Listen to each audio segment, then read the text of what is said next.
Coba tulis judulnya di catatan kalian.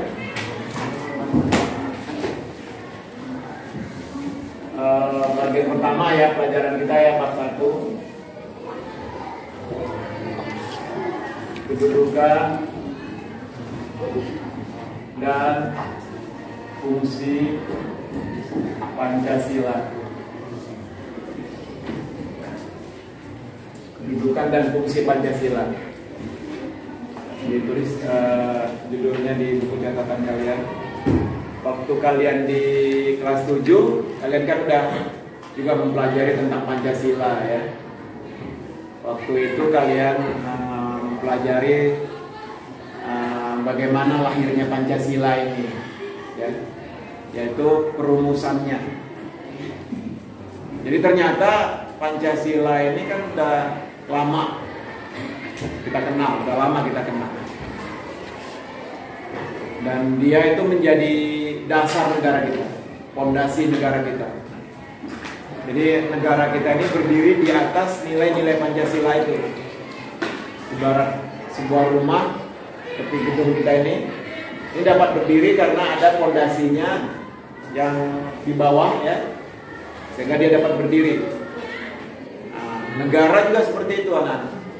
Negara itu dapat berdiri dengan kokoh karena ada fondasinya, ada dasarnya. Disebut dia dasar negara. Nah, dasar negara kita itu namanya adalah Pancasila.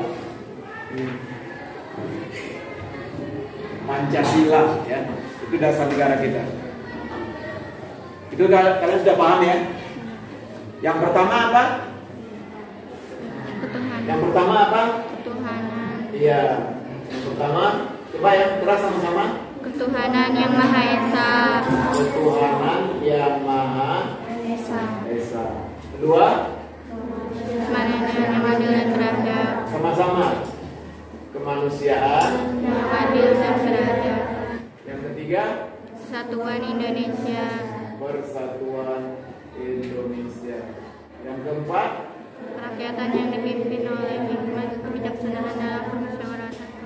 yang kelima, Keadilan sosial bagi keadilan sosial bagi seluruh rakyat. Inilah Pancasila itu anak-anak. Pancasila 5 dasar yang menjadi dasar dari siapa? Dari negara Indonesia. Jadi Pancasila adalah dasar negara kita, Negara Kesatuan Republik Indonesia. Jadi negara kita berdiri di atas nilai-nilai ini, yaitu nilai ketuhanan, nilai kemanusiaan, nilai persatuan, nilai kerakyatan, dan nilai keadilan sosial. Di atas itu negara kita berdiri. Nah, karena negara kita berdiri di atas itu, maka rakyat yang menjadi warga negara Indonesia juga mendasarkan dirinya kepada nilai-nilai ini. Jadi bukan negaranya aja, orang-orangnya juga. Artinya yaitu segala urusan kenegaraan di negara kita ini dan segala aktivitas kehidupan bangsanya selalu berdasarkan kepada nilai-nilai Pancasila. Ya, jelas itu ya maksudnya ya. Jadi apapun yang kita lakukan selalu berdasarkan kepada nilai-nilai Pancasila itu. Ada berapa tadi nilainya? 5. Yaitu 5. Yang pertama nilai apa? Ketuhanan. Ketuhanan. Yang kedua? Kemanusiaan. Yang ketiga? Persatuan. Yang keempat?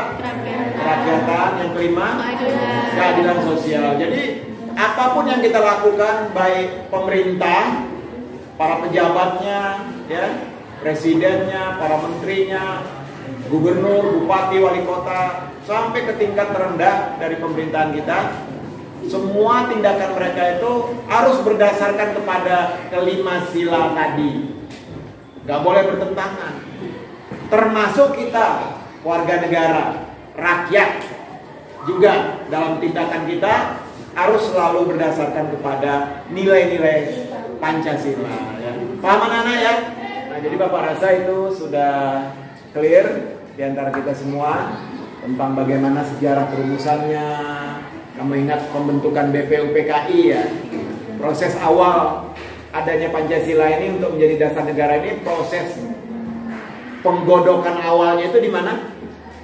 Di sebuah badan namanya apa? BPUPK.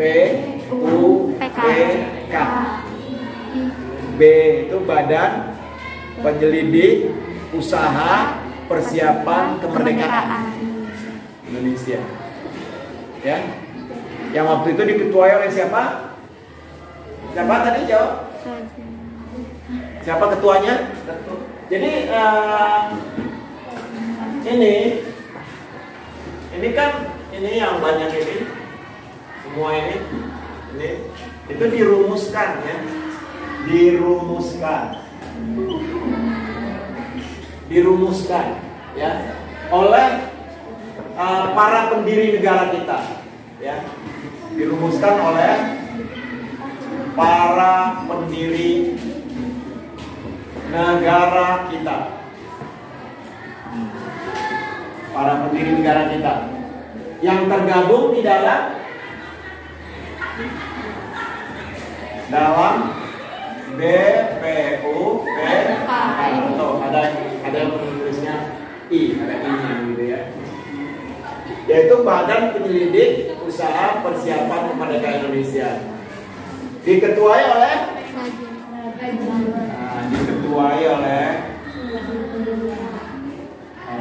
seorang dokter namanya Dokter Rajiman Widodiningrat. Mereka ini yang merumuskannya Pancasila ini.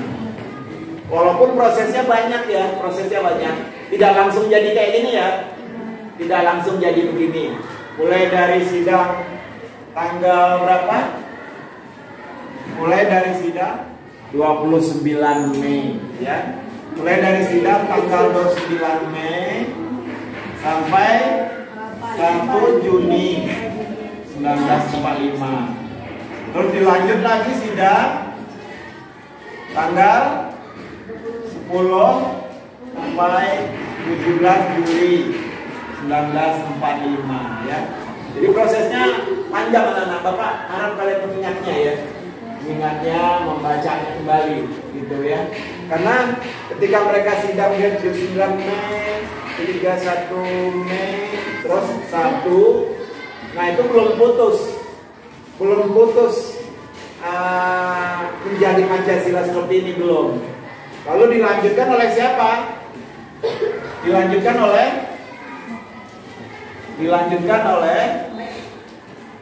sebuah badan juga namanya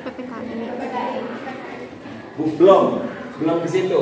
Itu masih setelah ini nanti. Agustus itu nanti. Kalau dia masih di bulan ini dilanjutkan oleh siapa? Dilanjutkan oleh bukan. Kalian benar nggak ingat sama sekali? Itu ketahuan anak-anak benar. Panitia 9 ya.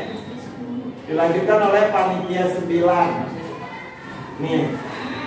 Mereka ini yang melanjutkannya karena dalam sidang ini kan nggak putus. Ada usul dari Muhammad Yamin, ada usul dari Supomo, ada usul dari Soekarno. Jadi kan harus diolah lagi sehingga menjadi satu yang bisa diterima gitu. Nah, akhirnya itu dilanjutkan oleh Panitia 9 dan Panitia 9 ini berhasil merumuskannya hampir jadi seperti ini. Jadi ini adalah rancangan dari siapa? Panitia 9 ya, Panitia 9. Hampir seperti ini ya. Hanya beda di sila pertama aja. Kalau sila pertama kan sekarang kan ketuhanan yang maha esa. Kalau pada masa Panitia 9 itu masih ketuhanan dengan kewajiban menjalankan syariat Islam bagi pemeluk-pemeluknya. Jadi waktu itu ada keharusan menjalankan syariat Islam bagi orang Islam. Ya, kalau yang bukan orang Islam enggak gitu. Nah, kalau yang bukan Islam tetap menjalankan syariat agamanya masing-masing. Tapi ada keharusan bagi orang Islam harus menjalankan syariat Islam. Itu Itu hasil dari panitia 9. Nah, setelah panitia 9 itu barulah dilanjutkan oleh siapa? Baru dilanjutkan oleh PPKI. Apa itu? Panitia Persiapan Kemerdekaan Indonesia. Dan menghasilkan Pancasila seperti sekarang ini ya. Jadi Pancasila seperti sekarang ini yang menjadi dasar negara kita itu adalah hasil keputusan dari PPKI. Ya, oke ya, paham anak ya? Nah, itu Bapak rasa jangan dilupakan lah itu. Karena itu kan melekat di dalam perjalanan hidup kita anak-anak ya. Mulai dari SD, TK, kamu SD, SMP, sekarang ketika SMA, perguruan tinggi, melekat itu di dalam kita itu ya, oke? Nah, pada pelajaran kita di kelas 8 ini, kita tidak lagi mempelajari ini, tapi Bapak singgunglah di awal, Bapak. Buktinya kan banyak lupa kan? Banyak lupa kan? Nah, sekarang kita singgung ke sini, yaitu kita akan membahas tentang kedudukan dan fungsi, ya, kedudukan dan fungsinya, ya, untuk apa sih dan apa gunanya gitu ya. Walaupun tadi secara tersirat Bapak udah kasih tahu ya, kedudukannya apa, kedudukan Pancasila itu, kedudukan apa, kedudukan anak-anak, kedudukan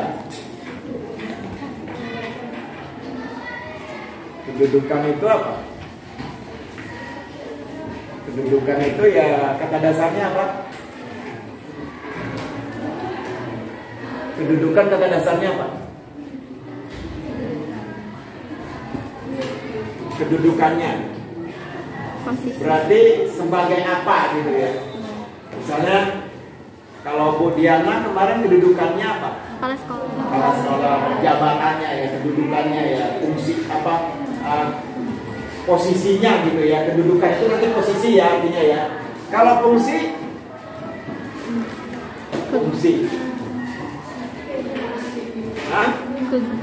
apa? Kegunaan. Ya betul ya. Jadi kalau fungsi berarti itu kegunaan. Berarti di dalam pelajaran ini kita akan mempelajari posisi Pancasila itu sebagai apa ya, dan gunanya apa gitu ya. Ya, paham ya? Nah, kita pengen tahu apa kedudukan Pancasila dan apa fungsinya. Itu pertanyaannya. Tugasnya ini ya. Apa kedudukan Pancasila, apa fungsi Pancasila? Nah, ini pertanyaannya. Ya, duduknya 4-4 aja, karena Bapak materinya duduknya 4-4. Nah, saling menghadapkan aja ya. Ini geser di sini, dekat, paling dekat ya. Itu juga berempat ya. Coba dijawab pertanyaan Bapak, apa kedudukan Pancasila, apa fungsinya ya.